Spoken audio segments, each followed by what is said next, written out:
Mesdames et messieurs, bonsoir et merci de nous rejoindre pour cette nouvelle édition de 22 heures. Donc tout de suite, voici les principaux titres. Iftar Collectif, l'association des dockers, a convié le Premier ministre Abdelkader Kamel à une cérémonie de rupture de jeûne. Et en République démocratique du Congo, une dizaine de morts lors d'un affrontement entre l'armée et les milices. C'était donc les titres qui vous seront développés dans cette édition. Merci à vous de nous rejoindre. Le président de la République, Ismaël Omar Guelleh, a reçu ce lundi matin en audience au palais présidentiel le vice-premier ministre somalien Mohamed Omar Arte.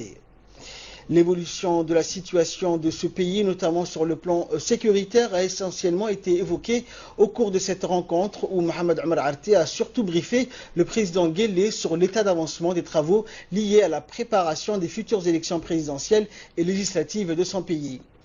Le ministre djiboutien des Affaires étrangères et de la coopération internationale, porte-parole du gouvernement, Mahmoud Ali Youssouf, a pris part à ces entretiens. A noter également la présence à cette audience de l'ambassadeur de Djibouti en Somalie, Daïb Dobad Roblé. Et à l'issue de la rencontre entre les chefs de l'État et le vice-président somalien, notre équipe sur place a recueilli les réactions du ministre des Affaires étrangères de la coopération internationale, Mohamed Ali Youssouf, porte-parole du gouvernement. On l'écoute. Une rencontre de coordination, comme d'habitude, des relations bilatérales entre les deux pays. Question de la sécurité, les élections qui sont donc aux portes en Somalie ont été au centre des discussions. Je crois que cette visite a été très fructueuse. Actualité nationale toujours, le président de l'Assemblée nationale, Mohamed Ali Hamad, a parrainé aujourd'hui dans les locaux du Parlement une cérémonie de distribution des habits neufs pour 15 enfants orphelins. Cette cérémonie qui s'inscrit dans le cadre de la célébration prochaine de la Eid al-Fitr qui consacre la fin du mois béni du Ramadan permettra à ces enfants démunis de fêter dans la joie. Et dans un mot prononcé à cette occasion, le président Mohamed Ali Hamad a mis l'accent sur la nécessité de donner le sourire aux enfants issus des familles pauvres par l'octroi des habits neufs, surtout en cette période de l'avènement de la Eid. En ce mois béni du Ramadan et à l'approche des festivités, les bonnes actions envers les plus nécessiteux doivent être multipliées. Nous devons penser à eux qui ont besoin de nous, a-t-il précisé. Il est donc primordial que tous les enfants puissent se réjouir, a-t-il conclu. National toujours, sous la présidence de la députée Aïcha Dabar Guelleh, la commission des affaires étrangères élargie à la commission des finances et de l'économie générale et du plan s'est réunie ce matin dans la salle des commissions du Parlement. Le gouvernement était représenté par 3 membres du gouvernement, le ministre de l'Éducation nationale, de la formation professionnelle, Mustafa Mohamed Mahmoud, la secrétaire d'État chargée des affaires sociales, Mouna Ousmane Aden, également par le ministre de l'Agriculture, de l'eau, de la pêche, de l'élevage et des ressources halieutiques, Mohamed Ahmed Awali. Cette réunion a été consacrée à l'examen de 3 projets de loi. Projet de loi numéro 149 de l'an 2016 portant ratification de l'accord de financement pour le projet de renforcement du système éducatif bilingue à Djibouti. La République de Djibouti a conclu avec la Banque islamique de développement un accord de prêt d'un montant de 10 millions. La somme servira au financement du projet de renforcement du système éducatif bilingue de Djibouti. Également, le projet contribuera spécifiquement à accroître l'accès à une éducation bilingue de qualité, notamment grâce à la création de 6 écoles d'enseignement à compétences linguistiques bilingues, à l'amélioration également de la gestion du système éducatif, à l'acquisition de l'immobilier, au recrutement d'enseignants afin de permettre à environ 3450 élèves d'en bénéficier. Projet de loi numéro 150 de l'an 2016 portant ratification de l'accord de financement pour le projet de renforcement des filets de protection sociale. Le financement accordé est d'un montant de 4 millions de dollars. Il intervient afin de consolider les acquis du projet actuel mis en œuvre par l'agence djiboutienne de développement social par le renforcement du système de protection sociale à Djibouti. Le projet consistera donc à renforcer le système de filets de sécurité sociale à travers l'amélioration des pratiques nutritionnelles et l'accès à des emplois temporaires pour les ménages les plus vulnérables. Et enfin, ce projet devrait permettre en outre d'atteindre les 15 000 bénéficiaires pour les activités de prévention communautaire de la malnutrition et 8 000 bénéficiaires pour les activités de haute intensité de la main-d'œuvre. Projet de loi numéro 151 de l'an 2016 portant ratification de l'accord de financement pour le projet de développement communautaire et mobilisation des eaux dit Prodermont. Le financement accordé est d'un montant total de 7 millions de dollars. L'objectif de Prodermont est d'augmenter les sensibilisations à l'accès des communautés rurales à l'eau et de renforcer les capacités de gestion des renforts hydrauliques et agropastorales dans les zones cibles des projets, à savoir Arta, Obok, Tajora et Dikil, à travers une approche participative au développement communautaire. Ainsi, grâce à ces financements, 109 ouvrages hydrauliques seront construits pour les mobilisations de près de 1 million de 3 mètres carrés au profit de 7 500 ménages et 83 500 têtes de bétail, en plus de l'amélioration des revenus des ménages les plus pauvres grâce au financement des activités génératrices de revenus et aux activités de soutien au secteur de la pêche. Et au terme de la réunion, les députés ont émis un avis favorable à l'adoption de ces 3 textes de loi à la prochaine séance publique de l'Assemblée nationale. Et le Premier ministre Abdelkader Kamel Mohamed a partagé hier au lycée industriel et commercial le LIC un repas de rupture de jeûne offert de la part des dockers. Ce fut un iftar convivial et chaleureux, et c'est en effet avec une centaine d'hommes membres de cette association et en présence de son président et celui d'un ex-RPP d'Al-Hiba, ainsi que plusieurs invités, que le Premier ministre a rompu son jeûne. Ce repas de rupture de jeûne fut l'occasion également pour le Premier ministre de discuter avec les dockers. Il a tenu d'abord à leur exprimer toute sa gratitude au nom du président de la République pour le traditionnel soutien qui s'est avéré pour le 8 avril dernier. Il a en outre rappelé que le soutien était réciproque et que dans ce sens, il apporterait comme toujours son appui à tous les dockers, aussi bien dans le cadre de leur travail que dans le bien-être de leur famille. Et le Premier ministre a néanmoins indiqué que le soutien des autorités serait plus conséquent devant une organisation des dockers plus unie et solidaire. C'est ainsi que cet esprit de fraternité que la cérémonie de rupture de jeûne s'est déroulée avec toutes les satisfactions de part et d'autre. Actualité nationale, toujours dans le cadre des activités du comité exécutif du RPP pour le mois béni de Ramadan, l'annexe de ce parti du quartier T3 de Balbala a organisé hier soir un iftar collectif et une distribution d'habits neufs pour les plus nécessiteux, surtout les orphelins. À cette rencontre étaient présents les ministres des Affaires musulmanes, de la Culture et des Biens Waqf, Moumin Hassan Barre, et le ministre du Budget, Bodi Ahmed Roblé, la députée Nima Abulhan Hussein et le député Abdullahi Bilal, ainsi que le président d'un ex-RPP de quartier T3, Hassan Ilmi. Lors de cette cérémonie de remise des habits, qui en bénéficie à quelques 90 orphelins, filles et garçons, qui leur a été remis par les officiels présents. Au cours des discours et des interventions, le président de l'annexe du RPP du quartier T3 a tenu à remercier l'ensemble des responsables présents à cette cérémonie et a rappelé également l'importance que revêt le geste de soutien à un orphelin. Et le ministre des Affaires musulmanes, de la Culture et des Biens Waqf a, dans une allocution, remercié le comité exécutif du RPP, le comité de l'annexe du RPP du quartier 3 et a félicité pour l'organisation d'un tel événement d'une importance capitale, et la voie tracée par le président de la République, Ismaël Omar Guelleh, est destinée à être plus proche de la population djiboutienne.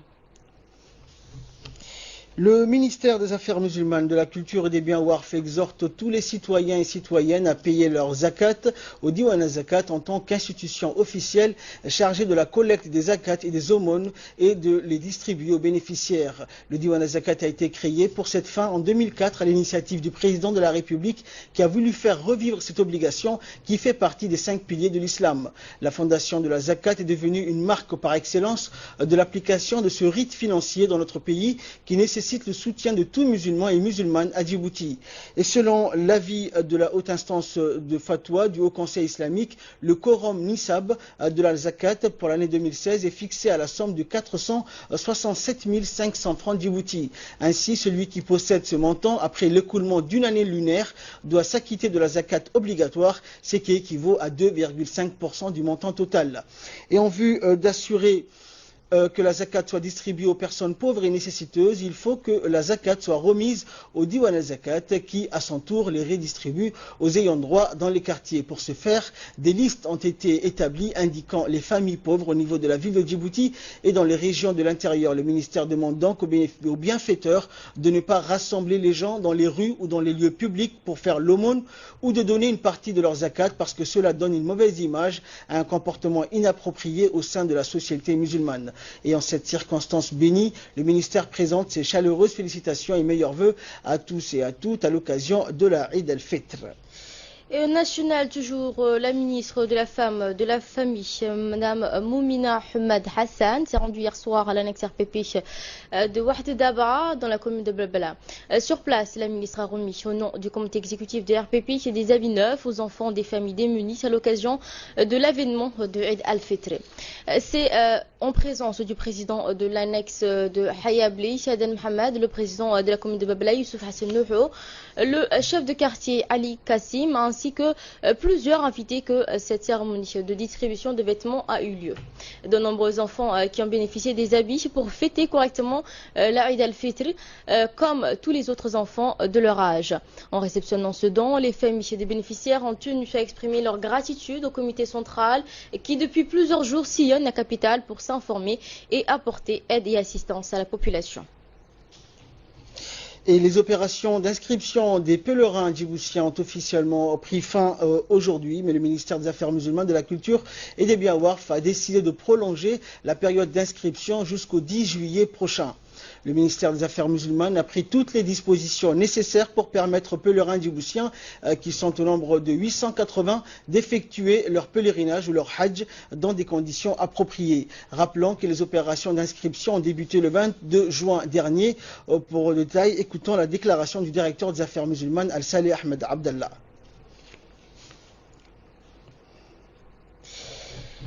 Au moins de 24 ou de 48 heures de la fête Al-Fitr qui marque la fin du jeûne du mois de Ramadan, toutes les zones commerciales sont prises d'assaut par les Djiboutiens et les habitants de la région des Atoyeurs. C'est un magazine de la rédaction et un commentaire de Hamza Mohamed.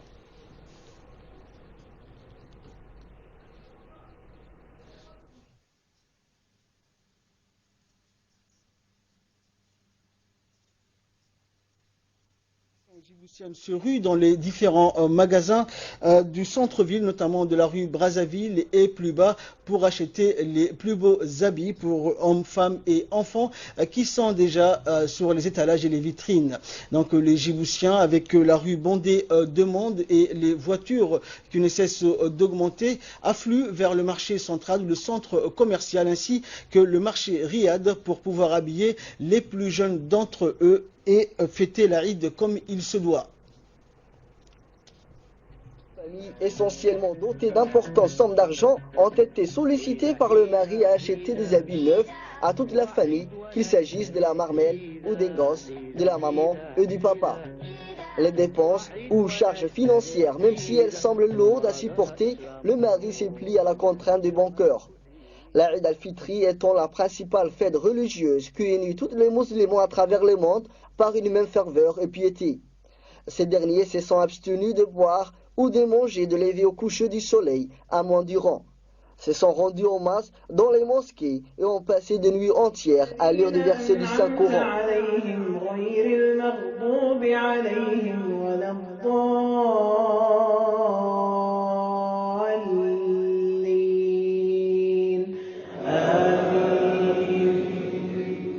Tout ça vaut bien une fête. La ville de Djibouti s'est vite transformée en grand marché. Les commerçants sachant par avance que cette période leur permet de faire leur plus important chiffre d'affaires. Peu importe les dépenses à cette fête de la Eid al-Fitri, les Djiboutiennes et les Djiboutiens viendront se montrer dans leurs plus beaux atours et apparats. Les Djiboutiens étaient nombreux hier soir à envahir le magasin du centre-ville, mais aussi dans les échoppes situées sur la rue de Brazzaville ou un peu plus bas. Chacun, selon ses moyens, pouvait s'acheter une chemise, un pantalon, un fouta et bien sûr des chaussures et si possible un parfum. La pression est palpable en centre commercial entre foules compactes, véhicules en très grand nombre qui se suivent, pare-choc contre pare-choc. bus qui déversent leurs passagers, alors que d'autres qui ont terminé leurs achats attendent par centaines un autobus pour le ramener vers leur zone d'habitation.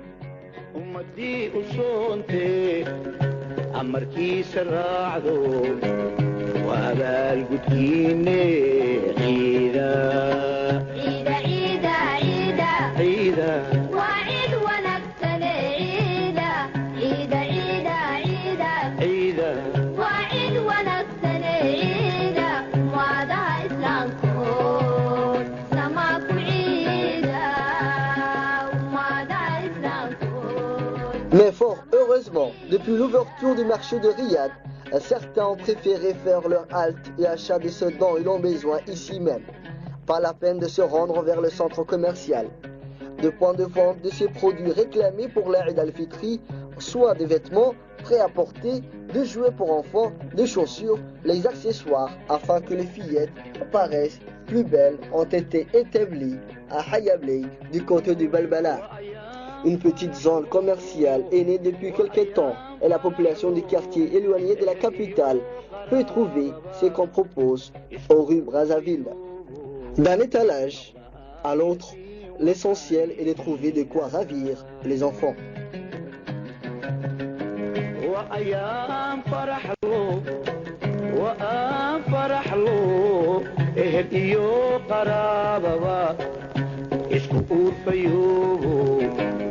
نغضى آيتي وعاني عيدا عيدا عيدا عيدا عيدا وعيد ونكسر عيدا عيدا عيدا عيدا عيدا وعيد ونكسر عيدا ما لها إسلام كوي كما كعيدا وما لها إسلام كوي كما كعيدا عيدا عيدا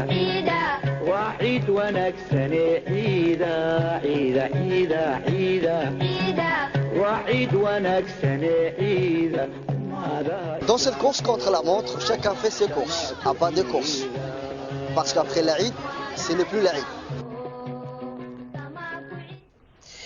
En nouvelle nationale toujours, le secrétaire d'État à la jeunesse et au sport, Hassan Mohamed Kamil, hier a pris part à un iftar collectif au siège de l'annexe du RPP d'Obok, avec le préfet de la région d'Obok, Hassan Dabalé, et les membres du parti. Après l'iftar, le secrétaire d'État a remis donc aux familles les plus vulnérables de la région et aux orphelins des vêtements neufs pour l'Aïd al-Fitr. De par ce geste, le secrétaire d'État a voulu permettre à ces familles démunies et surtout à ses enfants de fêter l'Aïd au même titre que les autres enfants de la République, conformément à la vision éclairée du chef de l'État. Les familles donc se trouvant dans les localités d'Obok profiteront également de ce don. Et la communauté yobokoise s'est rassemblée autour d'un iftar collectif organisé dimanche dernier par l'association dénommée Génération pour le développement et la solidarité. Il s'agit d'une association qui a pour vocation de contribuer au développement social de la communauté d'Yoboki et qui intervient dans les domaines tels que la solidarité, la prévention, la préservation de l'environnement et de l'éducation. Cette rupture collective du jeune a eu lieu dans la grande mosquée de Yoboki qui a vu, selon le président de l'association, M. Mohamed Moussa Abdallah, la participation d'environ 200 personnes, jeunes et moins jeunes. Nous avons tenu à organiser cet iftar vers la fin de ce mois béni du Ramadan afin de prier ensemble le très haut d'accepter nos actions, nos sacrifices consentis durant ce mois béni du Ramadan et demander également son pardon et sa miséricorde, a souligné M. Mohamed Moussa, qui s'est dit par ailleurs très satisfait de la réussite de cette cérémonie qui fut une occasion de rencontrer une rencontre conviviale et d'échanges fraternels entre nos citoyens. Le président Abdou a précisé que c'est avec ses propres moyens financiers que notre organisation, notre association a organisé cette initiative, certes modeste, mais toutefois utile afin de témoigner notre solidarité avec la communauté locale que nous avons appelée à œuvrer dans le sens de renforcer l'entraide et la cohésion sociale. Autre nouvelle du pays, pour clôturer donc la deuxième édition du concours de récitation du Saint-Coran, le président de l'annexe RPP de Tadjoura, Ali Mohamed Gadile, et son comité de l'annexe RPP a organisé vendredi dernier dans leur siège la cérémonie de remise des prix aux vainqueurs, aux lauréats de ce concours de récitation du Saint-Coran. Le festival a réuni plusieurs personnalités politiques et coutumières. La préfecture, représentée par Mohamed Ahmed, Hassan Hussein, président du conseil régional, a également pris part à cette cérémonie. L'objectif de ce concours était de motiver les jeunes à apprendre et mémoriser le Saint-Coran, le réciter de façon correcte en appliquant les règles du tajwid. Contre 56 concurrents, tous disciples des grands maîtres, sont venus de plusieurs localités de la région et après tant de séances d'élimination opérées par les jurys, seuls 12 gagnants se sont vus récompensés.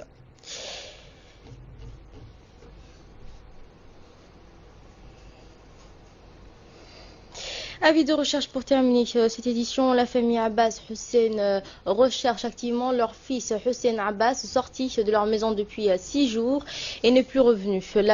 L'enfant de l'âge de 13 ans est porté une chemise noire, blanche et un pantalon jaune-gris. Jeans gris, voilà. En cas de découverte, vous êtes prié de contacter ses parents, notamment sa mère, au numéro 26 70 92 et le deuxième mobile est 78 30 82. Actualité internationale à présent, République démocratique du Congo, l'ex-Zaïre, une quinzaine de personnes ont perdu la vie dans la reprise de combat entre l'armée congolaise et les miliciens Maï-Maï dans la zone de Lukweti, près de Goma. Commentaire.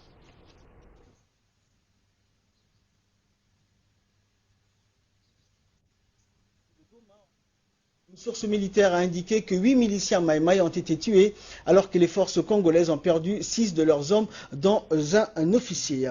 Et enfin, en Turquie, le président Recep Tayyip Erdogan s'est déclaré favorable à l'octroi de la nationalité turque aux milliers de réfugiés syriens qui se trouvent dans le pays. La Turquie accueille quelques 2,7 millions de Syriens, mais cette proposition est déjà critiquée et attaquée par les partis d'opposition. Commentaire de Asma Oubakar.